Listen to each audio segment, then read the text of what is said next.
Hello बच्चों। अब हम अम्ल और क्षार के बारे में जानते हैं। तो अब यह जानेंगे कि सूचक यानी इंडिकेटर क्या है। कुछ एसिड्स और बेसिस हानिकारक होते हैं और हमारी त्वचा को जला भी सकते हैं। कोई पदार्थ एसिड या बेस है, ये जानने के लिए हम हमेशा उन्हें चख नहीं सकते हैं। तब फिर हमें इस बात का कैसे पता चलेगा कि कोई पदार्थ अम्लीय है या क्षारीय। चलिए जानते हैं। कपड़ों पर लगे दाग, धब्बों को साफ करने के लिए हम साबुन का इस्तेमाल करते हैं, लेकिन आपकी मां हल्दी के दाग साफ करने के लिए ऐसा नहीं करती हैं। आप जानते हैं क्यों? यदि हम हल्दी के दाग को इस तरह साफ करेंगे तो ये दाग केवल पीले से लाल हो जाएगा। यदि हम इस दाग पर फिर नींबू रगड़ दें तो ये फिर से पीला हो जाएगा।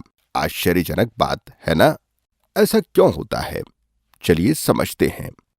जैसा कि हम जानते हैं कि साबुन क्षारीय प्रकृति का होता है और नींबू में सिट्रिक एसिड होता है। जब हल्दी के दाग क्षारीय साबुन के संपर्क में आते हैं तो ये लाल हो जाते हैं।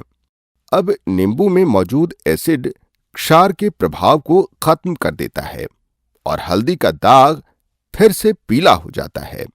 इसी तरह कुछ अन्य प्राकृतिक जटिल तत्व अम्लीय या क्षारीय पदार्थों के संपर्क में आने पर अपना रंग परिवर्तित कर लेते हैं। ये सूचक या इंडिकेटर कहलाते हैं। इन सूचकों की मदद से हम बगैर चखे ही अम्ल और क्षार को पहचान सकते हैं और हम कह सकते हैं कि हल्दी एक सूचक है। प्रयोगशाला में सबसे ज्यादा उपयोग किए जाने वाला सूचक लिटमस है। इसे या तो पेपर स्ट्रिप्स के माध्यम से या फिर सॉल्यूशन के रूप में इस्तेमाल किया जाता है। लिटमस लिचेन प्लांट के अर्क से बनता है। लिचेन प्लांट ठंडे टुंड्रा रीजन में पाए जाते हैं। यदि हम लिटमस को डिस्टिल्ड वाटर में मिलाएं तो इस सॉल्यूशन का रंग पर्पल ही रहता है। यह अपना रंग नहीं बदलता है। जैसा कि हमने देखा, डिस्टिल्ड वाटर न तो अम्लीय है और न ही क्षारीय, इसलिए डिस्टिल्ड वाटर उदासीन प्रकृति यानी कि न्यूट्रल नेचर का होता है।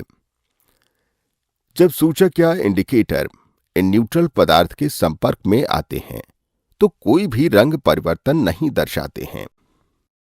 जब ब्लू लिटमस किसी अम्लीय तत्व जैसे कि नींबू के संपर्क में आता है तब इसका रंग लाल हो जाता है।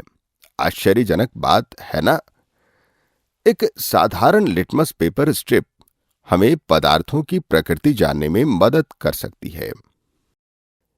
जब रेड लिटमस साबुन जैसे किसी क्षारीय पदार्थ के संपर्क में आता है तो ये नीले रंग का हो जाता है। क्या हम घर में ही एक प्राकृतिक सूचक बना सकते हैं? हम घर में ही इंडिकेटर बना सकते हैं। थोड़े से हिबिस्कस फ्लावर्स लेंगे जो सामान्यतः चाइना रोज या गूदल कहलाते हैं। इनकी पंखुड़ियों को कुछ देर के लिए उबलते पानी में डालेंगे और फिर पंखुड़ियों को छानकर अलग कर देंगे। इस रंगीन सॉल्यूशन का उपयोग सूचक की तरह किया जा सकता है। इसी तरह कई पौधों के रंगीन भागों का उपयोग सूचक बनाने के लिए किया जा सकता है, जैसे कि बीटरूट की जड़ों का, हल्दी के पेड़ के तनों का आदि। यदि आप साबुन, बेकिंग सोडा जैसे क्षारीय पदार्थ को इस चाइना रोज पीटल से बना रेड सॉल्यूशन में मिलाते हैं तो सॉल्यूशन हरा हो जाता है।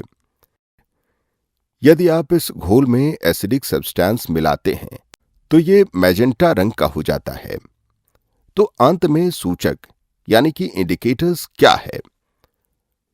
जो सब्सटेंसेस अम्लीय या क्षारीय सॉल्यूशन में अपना रंग परिवर्तित करता है, ये सूचक या इंडिकेटर कहलाते हैं।